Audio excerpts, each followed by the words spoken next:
नमस्कार दोस्तों, मुद्दे की बात में आपका स्वागत है।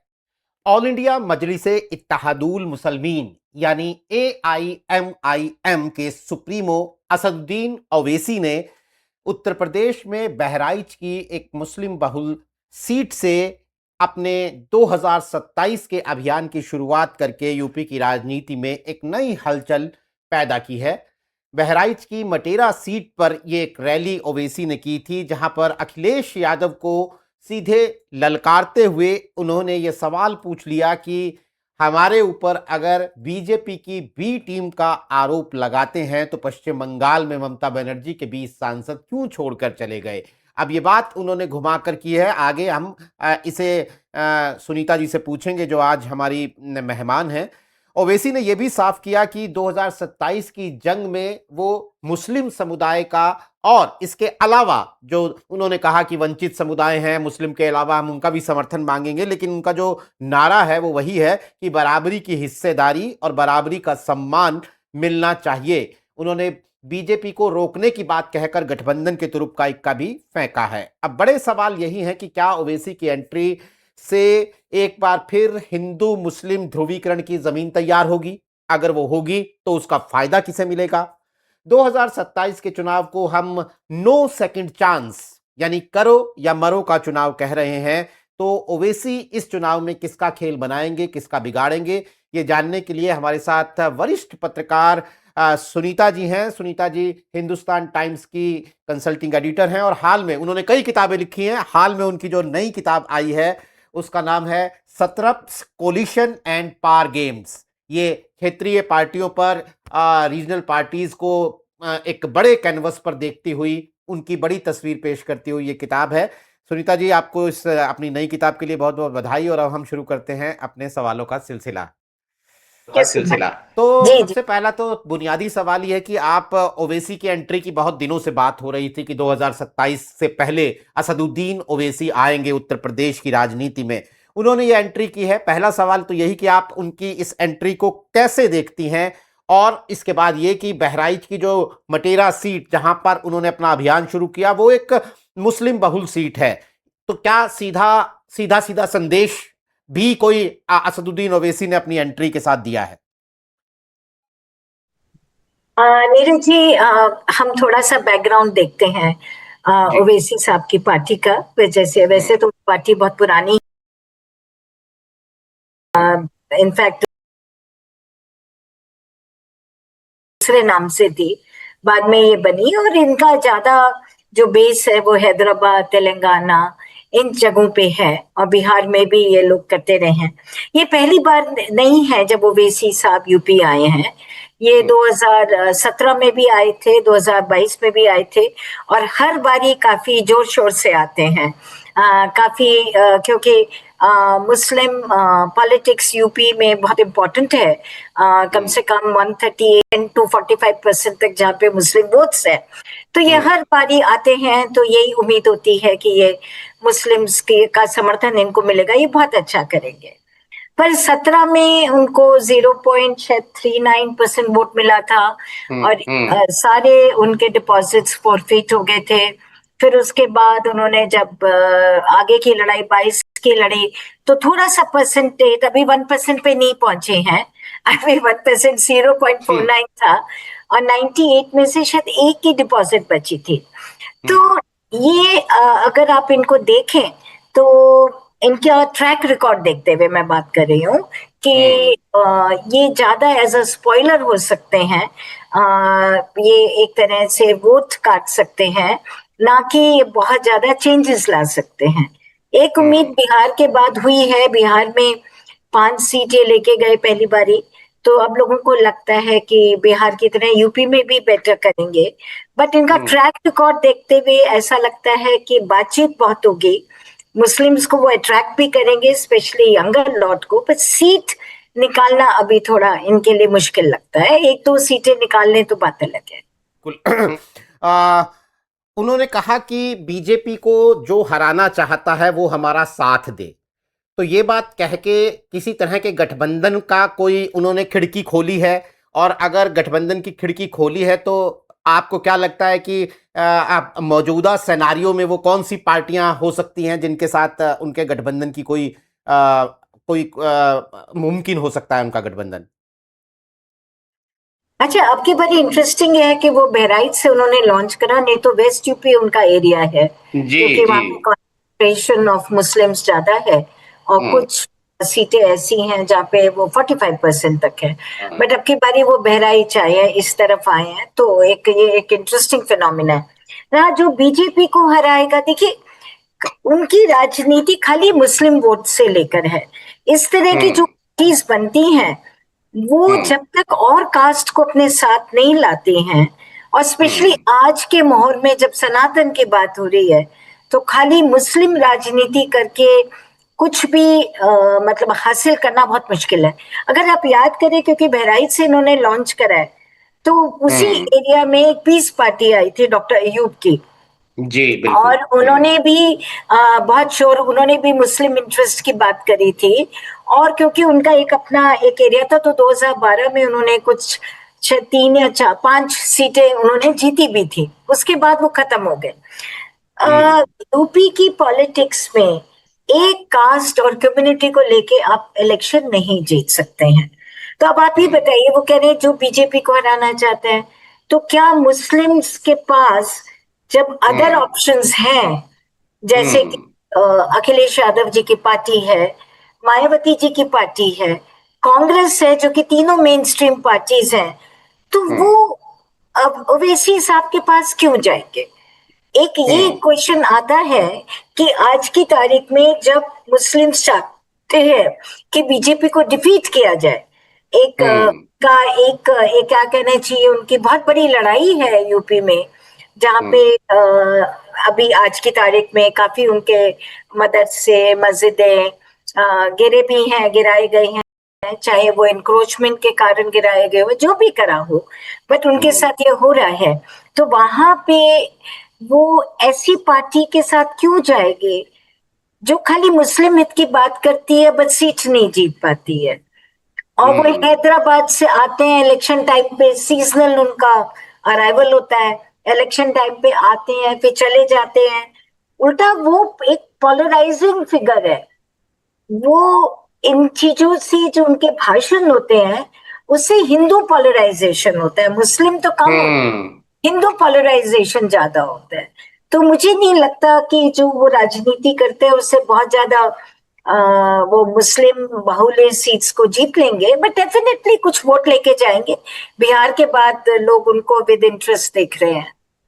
बात कही कि हिंदू पोलराइजेशन ज्यादा होता है, तो मैं इसमें थोड़ा सा इसको और डिटेल में आपसे जानना चाहता हूं कि ये जो फैक्टर है, जब ये या जब ये हिंदू मुस्लिम पॉलिटिक्स होती है, तो ये हिंदू पोलराइजेशन में भी सिर्फ ये जो हम जिन्हें अपर कास्ट कहते हैं उन्हें ज्यादा अपील करता है, या आपको लगता है कि फिर तो इसमें ओबीसी भी आ जाता है, दलित भी आ जाता है, और ये सो कॉल्ड अपर कास्ट भी आ जाती है, नहीं सारा हिंदू एक हो जाता है? जी, ज्यादा तो अपर कास्ट पोलराइजेशन होता है, ब्राह्मण बनिया ठाकुर, ये 3 लोगों का ज्यादा होता है। बट थोड़ा सा ओबीसी भी हो रहा है, पहले इतना ज्यादा नहीं होता था हिंदू मुस्लिम से, तब कास्ट प्रोमिनेंट रहती थी, आज भी कास्ट बहुत प्रोमिनेंट है। और क्योंकि उनकी अपनी लड़ाइयां हैं, उनके अपने इश्यूज हैं, और वो अपने इश्यूज जो कि मतलब अगर दलितों को देखें तो आज भी अनटचेबिलिटी है हमारे समाज में, तो उनके अपने इश्यूज हैं। बट डेफिनेटली पहले की बनस्पत आज की तारीख में, वो जब हम बात करते हैं पोलराइजेशन की, उसमें आपका ओबीसी या आप कहिए अखिलेश जी का पीडीए भी आता है, उसमें सेक्शन ऐसा है जो वो इन्फ्लुएंस होता है। इससे पहले आपने बात की थी अलायंस की, जो आपने मुझसे पूछा। देखिए, बातचीत स्पेकुलेशंस तो बहुत है इनकी। पहले आजाद पार्टी, चंद्रशेखर पार्टी से एक अच्छा बातचीत रही है, अच्छे संबंध है, पर अभी ये सुनने में आ रहा है कि चंद्रशेखर जी शायद ये जो कांग्रेस इंडिया अलायंस का हिस्सा बन जाए, और कुछ सीट को डिपेंड करेगा सीट शेयरिंग पे। दूसरा, बहुत लोग कह रहे हैं कि दलित मुस्लिम बनाने की भी बात हो सकती है कि मायावती जी के साथ आए। मायावती जी का जो टेम्परामेंट है, पॉलिटिकल टेम्परामेंट जो है, वो मुझे नहीं लगता, और इनका जो पॉलिटिकल टेम्परामेंट है उसमें मुझे नहीं लगता कोई बहुत ज्यादा समझौता होगा, until unless उन्हें लगे कि हमें किसी को हराना है तो इसलिए वो हरा सकते हैं। तो ये वाली बात है। तो अलायंस हो सकता है छोटी छोटी पार्टीज के साथ करें, लास्ट टाइम भी उन्होंने छोटी छोटी पार्टीज ले लेते हैं, वो छोटा मोटा अलायंस हो जाता है। बट जब तक सोसाइटी में कास्ट का अलायंस नहीं होता, सोशल अलायंस नहीं होता, उसका पॉलिटिकल अलायंस का कोई मतलब नहीं रहता है। आपका कहने का मतलब है कि एक पर्टिकुलर वोट जो है, एक पर्टिकुलर कम्युनिटी का वोट जो है, वो अगर सोशली, सामाजिक तौर पर दूसरी कम्युनिटी के साथ जाने को तैयार नहीं होगा तो फिर वो पॉलिटिकल अलायंस से उसका कोई फायदा नहीं है। जी जी जी, बिल्कुल। आप देखिए मायावती कैसे सक्सेसफुल हुई, हमारे सामने एग्जाम्पल है ना कि उन्होंने एक सोशल कोएलिशन बनाया। पहले वो खाली दलित्स की बात करती थी, उन्होंने नारे भी दिए, उनके स्लोगन्स जो थे वो एंटी अपर कास्ट थे। फिर उसके बाद उनको लगा कि इस तरह से हम पावर में नहीं आ सकते, हम कुछ सीटें जीत सकते हैं, हमारी मोनोपोली ओवर दलित्स हो सकती है, बट हम सीट्स नहीं जीत पाएंगे। फिर उन्होंने एक सोशल कोएलिशन बनाया जिसमें उन्होंने ब्राह्मण्स और मुस्लिम्स को अपने साथ लिया, जो कि एक सोशल कोएलिशन जो पहले कांग्रेस के साथ था। तो ये टाइम टेस्टेड कोएलिशन था, इन तीनों कास्ट कम्युनिटीज को साथ आने में परहेज नहीं था, तो उन्होंने उसी को रीबिल्ड करा, और उसका एडवांटेज उन्हें हुआ कि वो 2007 में इंडिपेंडेंटली आ गई। आज अखिलेश जी भी वही कर रहे हैं, खाली माई से नहीं हो सकता मुस्लिम यादव, तो उन्होंने पीटीए, माई को वो रिप्लेस करना चाहते हैं पीडीए से, और इससे कि एक कोएलिशन बनेगा तो फिर तब उसको पॉलिटिकल एडवांटेज होगा उसका। की बात की कि वो अब माई से बढ़कर आगे निकलकर पीडीए पर आ गए, तो काफी वक्त भी हो गया है। लेकिन मैं और इसी बात को लेकर या हम लोकसभा में समाजवादी पार्टी के सीट जो उन्होंने टिकट बांटे उसके पैटर्न को देखते हैं, तो ये बड़ी बात चल रही कि अखिलेश यादव जो है वो अब इसको अपने ऊपर जो यादव मुस्लिम का ठप्पा लगा हुआ है उसको लोकसभा में उन्होंने तोड़ा है, और वो 2027 में उसको आगे लेकर जाएंगे, और वो मुस्लिम समाज में भी कम टिकट बांटेंगे, ओबीसी को टिकट ज्यादा देंगे, यादव को भी कम टिकट, जैसे उन्होंने लोकसभा में भी कम टिकट दिया था। मेरा ये सवाल है कि क्या असदुद्दीन ओवैसी की एंट्री किसी तरह का कोई प्रेशर अखिलेश यादव पर इस नजरिए से बना सकती है कि भाई नहीं, मुस्लिम को तो वोट देना पड़ेगा, वरना असदुद्दीन ओवैसी जो है आके स्पॉइलर का काम करेंगे उन सीटों पर? मेरा जाते ख्याल है नीरज जी, स्पॉइलर तो वो हो सकते हैं, ऐसा चुनाव ये जैसा लग रहा है कि अब दो तरह की बातें हो रही है, आज की तारीख में कहना बहुत मुश्किल है। बिहार और वेस्ट बंगाल के बाद जिस तरह से बीजेपी ने स्वीप करा है, उसके बाद तो लोग एक तरह की बात कर रहे हैं। अब उसके कारण स्वीप के कई हैं, बिहार में भी हमने देखा, वेस्ट बंगाल में भी देखा, बट हम ये कह रहे हैं ना, जो जीता वही सिकंदर। अब चाहे एसआईआर हो, चाहे मैनिपुलेशन हो, चाहे ईवीएम्स हो, चाहे इलेक्शन कमीशन हो, बात ये है कि रिजल्ट क्या है ना, वही यूपी में भी होना है। अगर बीजेपी डिटर्मिन्ड है कि हमें ये चुनाव जीतना है, तो जो कुछ भी वो स्टेप्स उन्होंने उठाए बिहार में और वेस्ट बंगाल में, वो यहाँ पे भी उठेंगे, तो इसको नहीं रोका जाता। ऐसे में क्या होगा, जो कॉन्टेस्ट है वो बहुत क्लोज होगा, और बीजेपी थोड़ा सा कॉशियस है, क्योंकि 24 में 24 में अखिलेश जी की पार्टी ने और कांग्रेस ने मिलके अच्छी खासी सीटें बढ़त की थी, और इनफैक्ट आज की तारीख में अगर बीजेपी को क्रचेस की जरूरत पड़ी, सपोर्ट की जरूरत पड़ी टीटीपी से एंड जेडीयू से, तो वो इसीलिए पड़ी क्योंकि यूपी में उनकी सीटें बहुत कम हो गई थी जी। तो यहाँ पे वो बहुत कॉन्शियस है। तो अगर कॉन्स्टिट्युएंसी में जिसमें 5, मेरा जहां तक ख्याल है अबाउट 70-80 सीट्स है, मुझे पूरा फिगर याद नहीं है, जिसमें 5000 से कम वोट से हार जीत हुई थी, एंड 20-25 तो ऐसी हैं जो कि बिलो 1000 है। तो जहां पे 200, 500, 1000 वोट से डिसीजन हो रहा है, वहां पे AIMIM अगर 1000 सीट्स भी ले जाते हैं, 1000 वोट्स ले जाते हैं, तो बहुत फर्क पड़ेगा उससे, अखिलेश जी की पार्टी को बहुत डैमेज होगा। तो ये बात सीट्स का ना होके ये वोट्स की हो जाती है, और यही AIMIM कर सकते हैं कि वो मुस्लिम के अगर वोट ले गए तो फिर एडवांटेज बीजेपी होगा। वो एडवांटेज बीजेपी होगा। लेकिन ओवरऑल आपका कहने का मतलब है कि ओवरऑल अगर हम जूम आउट करके भी देखें तो अखिलेश यादव को नुकसान पहुंचा सकते हैं ओवैसी इन छोटे छोटे अपने छोटे कम सीट कम वोट लेकर भी वो कहीं ना कहीं नुकसान कर सकते हैं। आप बड़ा पिक्चर यही कह रही है ना? हाँ नीरज जी, देखिए उसका भी कारण है। देखिए ठीक है, जो कम्युनिटी है मुस्लिम्स एज अ कम्युनिटी, उन्होंने चलिए डिसाइड करा कि हमें एक मुश्त अपना वोट डालना है। हम क्या कहते हैं, इस समय हमें बीजेपी को हराना है, इसलिए वो हो सकता है AIMIM जो कि मुस्लिम इंटरेस्ट की बात करती है उसकी तरफ ना जाए। पर जो कैंडिडेट होता है या ओवैसी साहब खुद है, 1000 लोगों में तो उसकी पहुंच होती है ना। एक कैंडिडेट 1000-2000 वोट तो ला ही सकता है। हमें लगी सोचना कि कैंडिडेट आया और उसमें वो उसको 0 मिल गया, कई बार नोटा में ज्यादा चला जाता है। 1000-2000 वोट कई बार कैंडिडेट उनके परिवार के लोग होते हैं, जान पहचान के लोग होते हैं, वो ले ले और वो वोट बीजेपी का नहीं होगा, वो किसका होगा वोट? वो बेसिकली अखिलेश जी की पार्टी का होगा। और देखिए टिकट डिस्ट्रीब्यूशन बड़ा इंपॉर्टेंट हो जाएगा उसमें। अगर सपोजिंग अखिलेश जी ने भी मुस्लिम खड़ा करा, इन्होंने भी मुस्लिम खड़ा करा और उसमें से 500 वोट भी खिसक गए तो फर्क पड़ता है ना। और एक चीज है कि ओवैसी हो या ये चंद्रशेखर आजाद हो, यंग मैम लगता है कि या तो पावर कट हुआ है या कोई और वजह हुई है। आपका इंटरनेट कनेक्शन चला गया है। आप हमारे साथ इस वक्त, हमें सुनीता जी की आवाज़ नहीं आ रही है।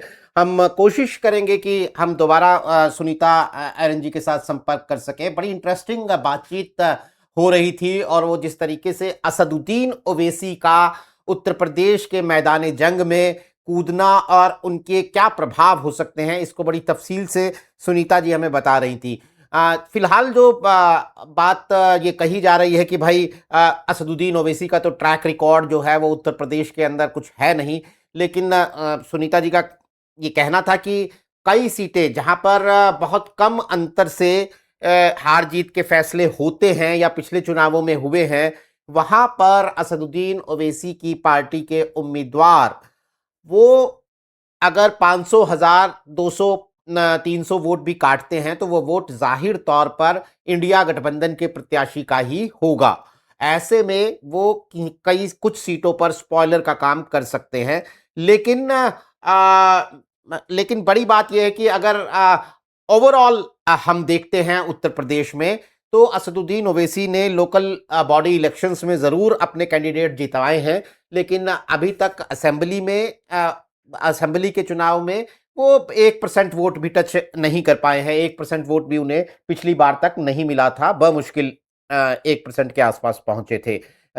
ऐसे में बिहार या महाराष्ट्र से उत्तर प्रदेश की तुलना करते हुए असदुद्दीन ओवैसी को उस चश्मे से देखना जो है वो अभी बहुत जल्दबाजी होगा। हमने जितने भी हम राजनीति के एक्सपर्ट जितने हमारे मेहमान आते हैं, हम उनसे जब पूछते हैं तो वो यही कहते हैं कि अभी असदुद्दीन ओवैसी के बारे में ये कहना कि वो सेंध लगा देंगे मुस्लिम वोट के अंदर उत्तर प्रदेश में, ये कहना बहुत जल्दबाजी होगी। थोड़ा चुनाव और पास आने दीजिए, थोड़ा सा और जो पार्टियों की रणनीतियां हैं जरा उनकी तस्वीर और साफ होने दीजिए, फिर कुछ अंदाजा लगेगा। लेकिन एक बात तय है कि असदुद्दीन ओवैसी ने पहली बात कि पश्चिमी उत्तर प्रदेश से अपने अभियान की शुरुआत नहीं की, जो कि माना जाता था कि वो आएंगे तो पश्चिमी उत्तर प्रदेश में ही उनका ज़्यादा प्रभाव हो सकता है। वहां से उन्होंने नहीं किया, वो बहराइच गए। मटेरा सीट ये मुस्लिम बहुल सीट है, 50-55% मुस्लिम वोट है वहां पर। वहां से उन्होंने अपने अभियान की शुरुआत करके ये संदेश भी साफ दे दिया है कि भैया मैं जो स्टाइल ऑफ पॉलिटिक्स मेरा है उत्तर प्रदेश में, मैं उसी का रिपीटिशन लेकर आऊंगा और जो भी वोट असदुद्दीन ओवैसी की पार्टी को मिलेगा उसका बड़ा हिस्सा जो है वो मुस्लिम वोट का होगा। ये उन्होंने अपने अभियान के साथ ही ये इशारा भी कर दिया है। अब सवाल यही है कि अखिलेश यादव के सामने क्या कोई चुनौती खड़ी करेंगे असदुद्दीन ओवैसी? क्या अखिलेश यादव के जो हाँ, टिकट बंटवारे का जो पैटर्न रहा है, क्या उसके अंदर कोई बदलाव अखिलेश यादव को लाना पड़ेगा असदुद्दीन ओवैसी की वजह से? ये तमाम सवाल हैं। लेकिन अभी फिलहाल जो बड़ी बात है वो यही है कि असदुद्दीन ओवैसी अभी की तारीख में अखिलेश यादव का कोई बड़ा नुकसान करते हुए नजर नहीं आ रहे हैं। हमारे साथ सुनीता एरन जी थी। किन्हीं वजहों से, तकनीकी वजहों से उनका इंटरनेट कनेक्शन जो है वो चला गया है, उनसे बातचीत हम नहीं कर पा रहे हैं। लेकिन सुनीता जी हमारे साथ आप जुड़ी, इसके लिए आपका बहुत बहुत शुक्रिया। तमाम दर्शकों का भी आभार। दोस्तों, आज के लिए नमस्कार।